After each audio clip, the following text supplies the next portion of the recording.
All yours, dear. It's all mine. Okay. So I want to say thank you to Frank for inviting me to do this. And it was lovely to do it together with Lynn Bianchi, who's a dear friend of mine and a great photographer, and Erin Karp, who was my new friend and lovely, terrific photographer. And thank you all for coming. And for the people that don't know me, I'm been living the last year and a half during this COVID time in Italy. And I only came into New York a few days ago, and I'm here just for a few weeks. So I don't really have my studio or my work around me. So I'm going to show you a quick 3-minute video about my work and about me, sort of an interview with me in Italy, just to get everybody's appetite whetted. And after that, I will go through a little bit of a slideshow of my development as an artist. So I'm going to share my screen and show you this little 3-minute video. So here we go. Let me just get to it here. Let me go to view full screen, enter full screen, and go. My husband and I had been coming to this town in Pietrasanta for summers since 1979. And this is really an artist town, a lot of sculptors. I started photographing Italian architecture in my work, and he started making sculpture in marble. So we found every excuse to come back. Hello, my name's Janice Mehlman, and I'd like to invite you in to see my studio and talk to you a little bit about my work. So follow me into my studio. For many years, I photographed architecture in a very abstract way. I was working in a darkroom on a master printer in black and white. And as my work has been developing, they're becoming very colorful. My work takes ordinary, everyday objects and creates abstraction from ordinary things. Well, the last 3 months we were in New York and we were closed up with the pandemic, and I wanted to create a body of work that emotionally expressed how I felt about the moment. This photograph is called Contagion. And if you look at this photograph, you see that these pieces lead into these pieces and they kind of move into each other, and then they end on top where you come into the red. And I started to photograph Corona beer bottles, just something with the title Corona. And it's almost like an explosion, and things are completely out of control and just going everywhere. And so this was also a reaction to the moment that we're living in right now. Recently, this book called A World History of Photography by Naomi Rosenblum included one of my photographs, full page. So this photograph was my scarves, and I was just sort of tossing them around in composition with light and shadow, and it's called Veiled Emotions. I always thought of myself as a photographer, never as a woman photographer.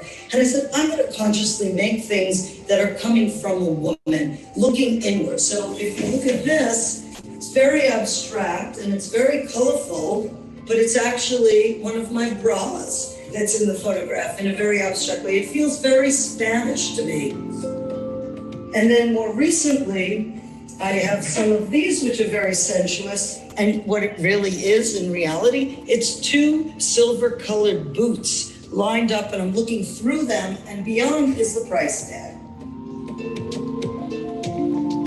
It's a religious experience to take a photograph when you know everything is perfect and you know that you created something that really will be magical. Okay, so that's me. And that's just for the people that don't know me, just a little introduction.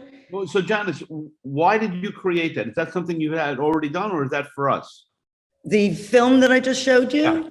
I didn't create it. It was created for CUNY Television. I also teach. I'm a professor in City University, and I was in Italy, and they wanted to do a segment on me for CUNY Television. So they asked me to have someone film me in Italy, and then they edited it. And it's a much longer film with things also about my teaching. So I just thought as an introduction, it's so well put together. that I would just show you an introduction to me with that, and then show you some work in a kind of a slideshow. Great. Should I go on and just start showing you a little bit of I'll go Yeah. and share my screen again. Okay, so I'm going to share my screen again, and I'm going to go here. And now let me just take this and go to the first image and get bigger. 1 minute, let me go view. It doesn't let me go. On the bottom. Enter full screen. Okay, so, and let me move this box with our faces. Okay, good, this way I can get to yeah. So this was an exhibition that I had in Italy a year ago. And you can see the scale of the pieces. And these were this whole wall on the right side are many of the pieces that had to do with the pandemic. The one on the very right is called Follow the Yellow Brick Road. And I really was very affected by the pandemic. And I think my way of getting through anything in life is always to create art that sort of deals with what my emotions are for the moment. And so the idea of these are actually belts and ribbons, but it feels to me a little bit like Dorothy's Yellow Brick Road. And I just wanted to get out of the place that we were in. And there are others that have to do with the pandemic, but I'll come back to them later. And then this is an exhibition I had about 4 or 5 years ago out in Quogue in Long Island. And the work is very colorful, and you get a sense of the movement and the textures and so forth. But now what I want to do is show you from where I started and how I've come to where I am. So this is a very beginning photograph from like the early 1980s. And I was photographing architecture, and there was like a play on this frame on the wall that has a person laying down, and then it looks like the person really belongs in the bed with the lighting. And I've always been involved with lighting and geometry and shapes. And let me just, yeah. So this one is an early photograph in Italy. I do spend half my life in Italy for the last 40 years. So I started doing these things with Italian architecture, time exposures, where I would set up a tripod and I would do these long exposures, and it would create a kind of light that really didn't exist. But as I was looking at it, it created, so I love this division. This was 1982, or I think 1982, but it stands out as one of my favorite photographs from that period. And then this is a very quiet, meditative moment with beautiful light and shadow coming out of that singular window. It happens to be the busiest hallway in the world. So this was the exit to the Sistine Chapel, where thousands of people go through to look at Michelangelo's ceiling every 5 seconds. And literally, I said to my husband, who was with me, I said, make a body block. I need like 2 seconds. And he blocked the people from coming into this hallway. I made a horizontal and a vertical. And this was in the old days when you did film. So you really didn't know what you were going to get until you developed the film. But I think this is just such a beautiful image.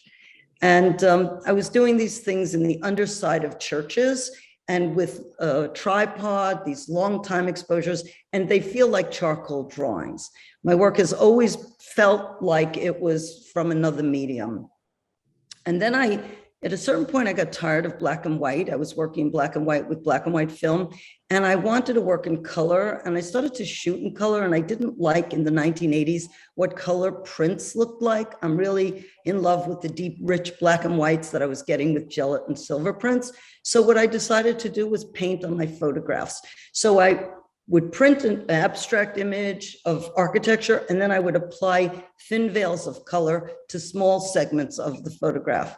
And so then I started painting more boldly on the photographs, and I kind of got famous in the 80s for painting on my photographs. I was in some history of photography books and had my first show on Madison Avenue at the Forum Gallery of my painted photographs. So this is a show in 1986 at Forum Gallery.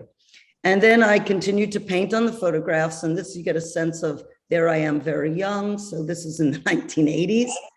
And that more photos where I'm just painting on little segments of the photograph. They're all still architectural, looking down and very quiet and beautiful lighting.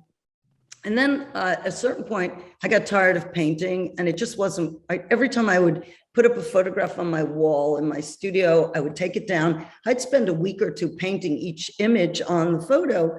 And every time I would paint, I was like, I'm ruining it.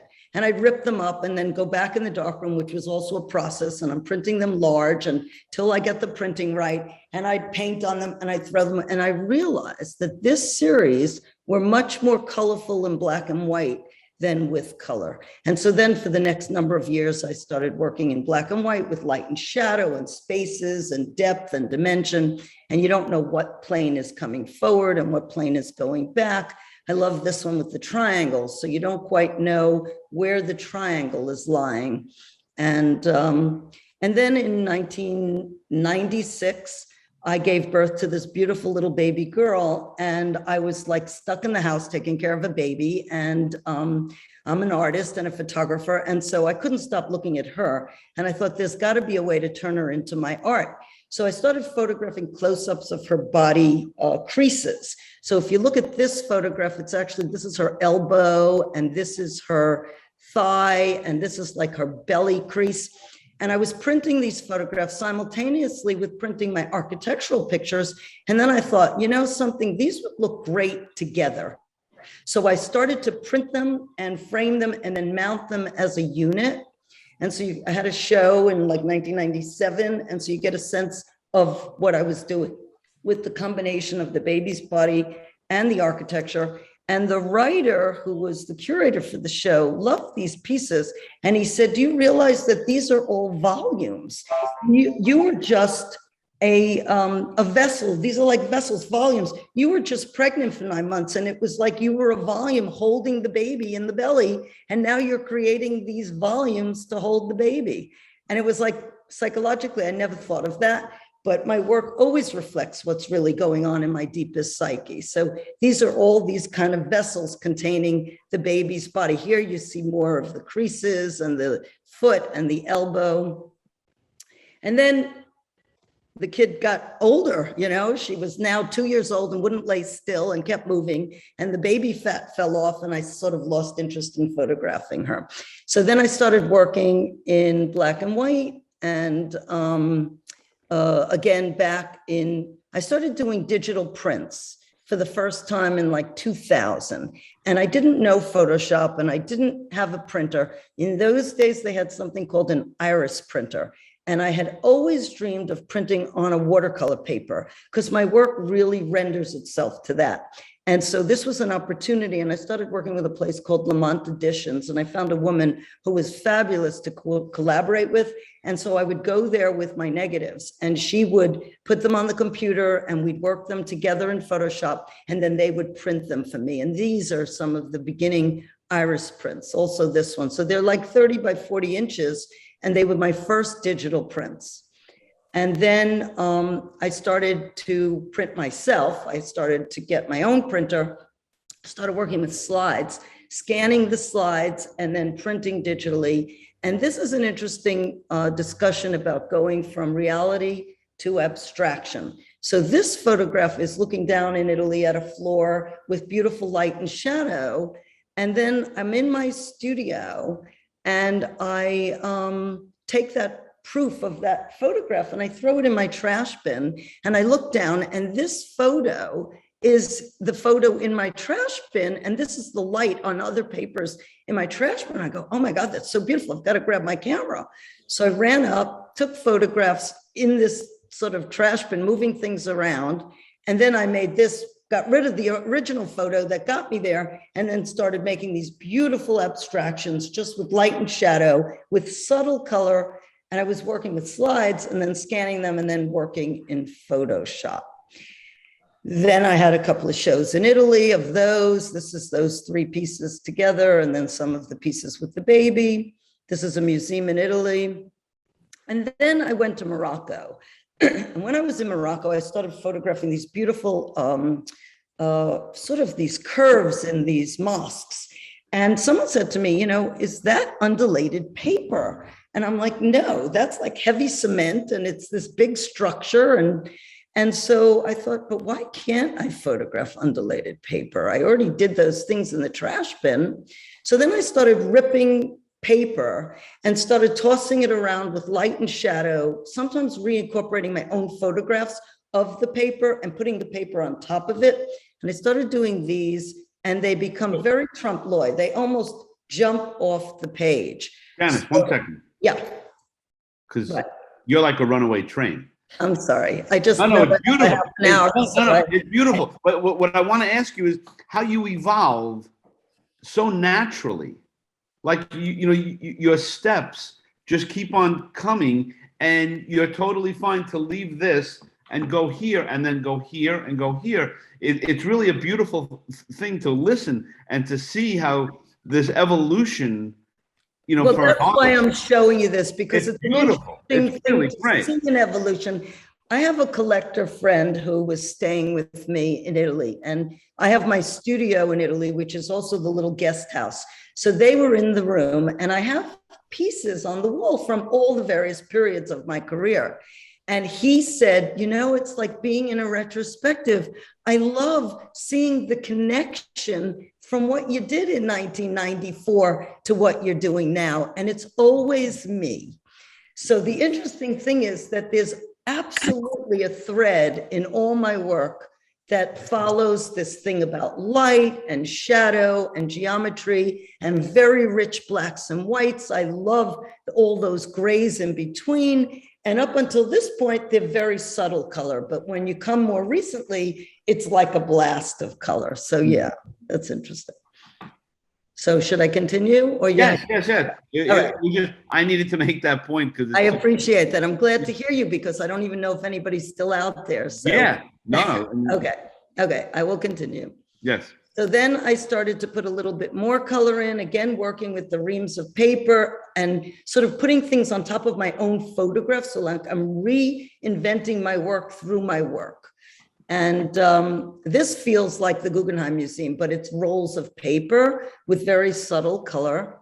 And then this is architecture. So at the same time, I'm looking at architecture that almost feels like cutouts of plastic or something.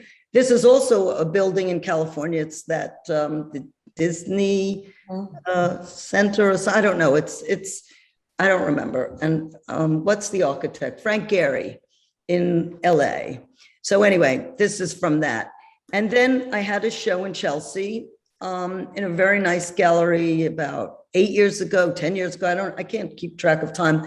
And this was the big pieces. It was a big gallery. She wanted very large pieces. And the show's theme was like some of the art, which is architecture and which is paper, because the paper ones are very architectural and the architectural ones look like ripped paper. So it was kind of a play on what the reality is that the pictures are taken from. And then in 2012, my mother passed away, and I started dealing with that by photographing broken glass. So it was like an emotional thing with something in my life was shattered. And I started putting things together with broken glass. And then I started combining things. So this is the first time that I was like collaging in Photoshop. So this was a series of photographs that I lined up, some of paper and some of architecture. Actually, in this, I think it's all paper photographs, but then I lined them up one next to the other. And my dear friend, Lynn Bianchi, who you heard from earlier, is one of my great critics. And we've been friends for 30 years and colleagues for 30 years. And I always have her come over once a year to look at my work. And she's a really good right-on critic. And she looked at them and she said, they're really good, but what's missing is you have a line dividing each of the pictures. You should find a way to have them smoothly move into each other so it feels more natural. And that was such a brilliant thing to say. And I then used Photoshop to make them move smoothly into each other. So this is a series of photographs that are collaged, but with Photoshop, I make a more natural kind of transition from one picture to the next. This photograph's been very successful, and I've sold quite a few of this one.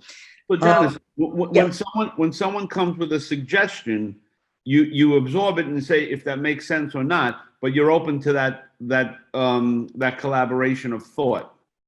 You know what, Frank, we're artists, and it's great to be in a studio, and it's great to make art, and it's great to look at the work. But I have a couple of really great friends, some of whom are out there now, including Don and Leslie, and Lynn, and my husband, Ron Mehlman, who's a great sculptor, and my daughter, Elena Mehlman, who's a great critic. And I always pass the work in front of them before I have a show, because I make a lot of work. I edit and edit and edit. And maybe in a year, I make 12 to 14 photographs that I'm happy with, even though I've shot hundreds and printed hundreds, but I come down to my best 12. And then I always have Ron, Elena, Lynn, and Don and Leslie come for a studio visit, because you never know. And I like to see other people's vision and other people's perceptions. And people that are know me and follow me can only come up with really brilliant suggestions. So that was great from Lynn. And this picture is a print coming off of a large printer. This is the biggest print I ever made. And this is in a hotel in Italy, up in this very beautiful Relais Chateau hotel, framed and up, but you can see the size of it coming out of the printer. And then this was a show. Wait, what is that feeling like? What, to make that giant picture? Yeah, like the way you said, it's coming out. Like, what is the emotion around that? Well, this was great because I'd never printed anything so large. And they commissioned me to do this enormous piece. It's 9 feet long and 3 feet high. And the big problem was figuring out how to frame it, because nobody makes a frame that size. There's no molding that size. I mean, it was like they had to cut down a tree and make this enormous 12-foot molding. It was quite a challenge to get it framed. My job was to get it printed and get it over and get it delivered. And then I just said, you figure it out, because I don't have a clue how we're going to frame this. I should have put a picture up after here of it in the hotel room. Maybe time. I'll find that next time. But anyway, yeah. And then this was a show again in Italy, and you get a sense of some of those long pieces that are the collage. And then this starts the next series, which I'll talk about in a second. Oh, then we had the flood, Hurricane Sandy. And I had 2 terrible floods, 2012, October, and my father's house was flooded 9 feet in the basement, and my husband's studio was flooded 3 feet. Yeah. I don't know who's saying, yeah, who is that? No. Oh, okay, I thought they were responding to that. But anyway, I went through one of the worst times ever dealing with these 2 floods, and I was coordinating 2 cleanups. And on the first day that I was alone in my studio with nobody that I had to coordinate for anything, things were practically cleaned up. I look in my trash bin and it says, flooding is the #1 natural disaster. There was this little folder in there.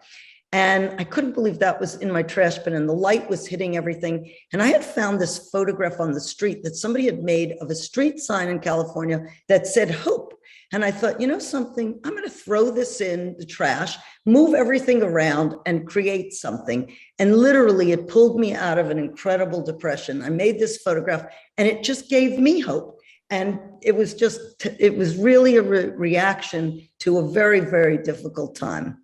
And then what happened next? So Leslie Wayne, who's out there, is a very, very fabulous painter and well-known painter. And she was commissioned to do a big mural, and it was really big. And so to do something different, she painted these rectangles on Mylar, like transparent paper. And they were all these different colored rectangles. And then she trimmed the rectangle and she cut them out and she threw the edges away in a plastic bag. And she said, you know something, I bet Janice could do something with this. And she gave me this enormous bag of her trash. And I took these pieces of Mylar that had little bits of color on the end and literally spent a year making a whole series from them. So this photograph comes from these little pieces of scrap paper that had little bits of color on the edge. And I held them up to the light and I photographed them from above. What? That's somebody else. Don't worry about that. Okay. So anyway, I did all kinds of things. So these are all different angles and views from these little strips of Mylar transparent paper with a little bit of color on the edge. And then I had this show, which has many of them. So this is one from those things. This is another. This one, the ones back here. I really literally made 14 amazing photographs using those little pieces of Mylar. And then I was really kind of stuck in them and like, what am I going to do next? And thankfully, Leslie said to me, you know what? I'd like those back because maybe I could do something with them. And she actually made a kind of interesting sculpture from them. And I was very sad to give them up. but actually it was good because it forced me to move on. So does Leslie get a credit? I'm giving her credit right here, and she's out there. All So right. you'll listen to her afterwards. Anyway, so continuing on, my most important show I ever had was at the Museum of Modern Art in Bogota, Colombia. And I had the whole top floor of the museum. And this was about 4 years ago. So these are some of my pieces in that show. This is the museum. And this is what the show looked like. And then more recently, 4 years ago, I was talking about this in my video.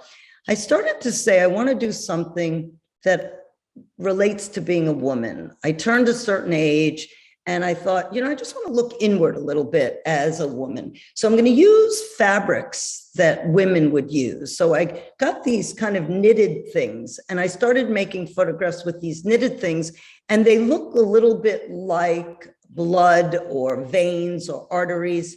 I was just like saying, I'm looking inward. And then I started pulling out my scarves and I started tossing my scarves around, and I made this photograph with my scarves. And then I decided to incorporate my intimate garments. So I used my bras. And as I had said, my mother had recently passed away and she left all this beautiful glassware. So I started to throw in some of her glassware that she had left. And it was like a connection of being a woman to my mother and to her objects and my intimate things. And then this is not of that, but it's very figurative, and it looks like a pubic area, and it looks like a belly button, and it looks like veins and arteries in a hip and a thigh. And these are, again, very organic. I'm not going to talk about that one, but this also has some of and it's reflection. So I started working with reflective things, using some of the things my mother had left. And so it's all about reflection, thinking back and reflecting on things. And then I had this great show in London. And so you get a sense of what those looked like and the scale of them. And then I come back to my studio, I'm doing other things, and they're, again, very sensuous.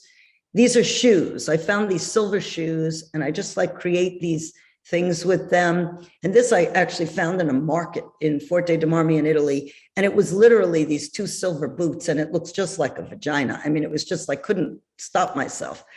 And then it seems to be that these were all vaginas. So this one was actually a reflective bag, but it feels very sensual. And then we get to the pandemic. And then I start to think I have to do something connected to the pandemic. This is a caution sign and all this reflection. And then this I told you about before in the video.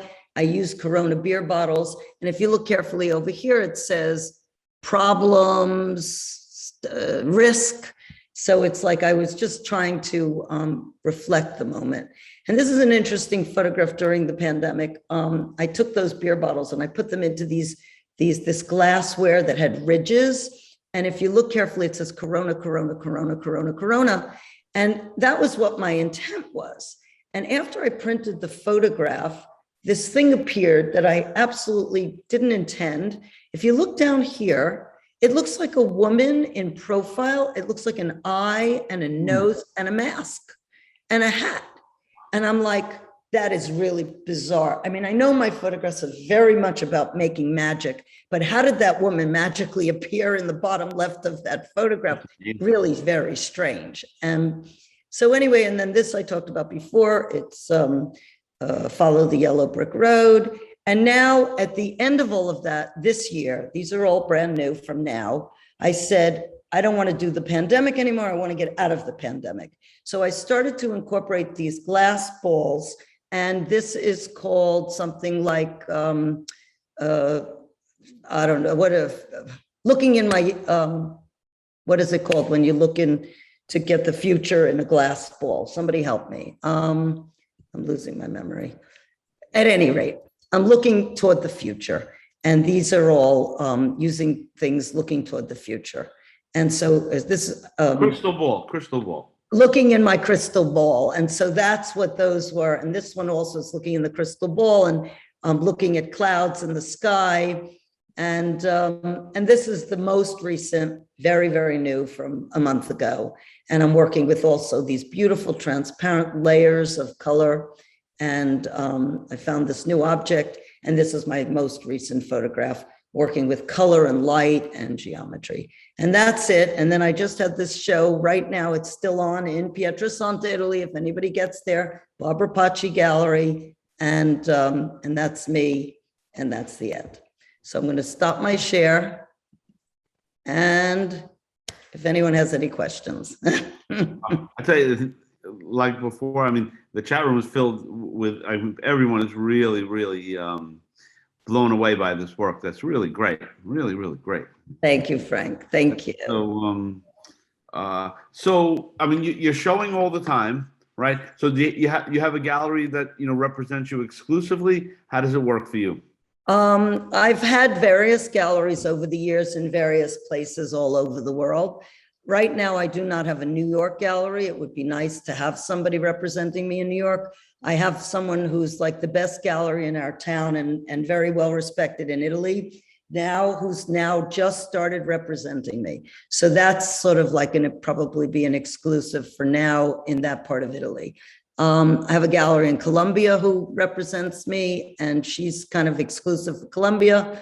And I have some galleries out in Long Island that do my work, but I don't have an exclusive in the world. So yeah, so I have various galleries that show my work and represent me. And what's next? You have any idea? Well, I'm in New York for 2-3 weeks, getting all my pictures printed large, and I'm going back to Italy for the next 3-4 months. And I'm just going to pick up looking toward the future. That's what the new images are. So with the Leslie contact with her pieces of paper. This is Leslie and Dawn down here. Wave, Leslie. But is that something that, or something like that, would you be open to a collaboration where you're really collaborating, where both groups are, you know, equally in? Is that something that? I don't do well in collaboration. I'm a control freak and I can't give up any control. I mean, I have a fabulous husband who always wants to collaborate with me, and it always ends up in terrible fighting. So the only way we can collaborate is if, like, I give him a photograph and then he'll create something three-dimensional around it and I have to step away. Okay. But I'm not really a great collaborator, so. Asked and answered. Yeah, I have a question, Janice. Yeah.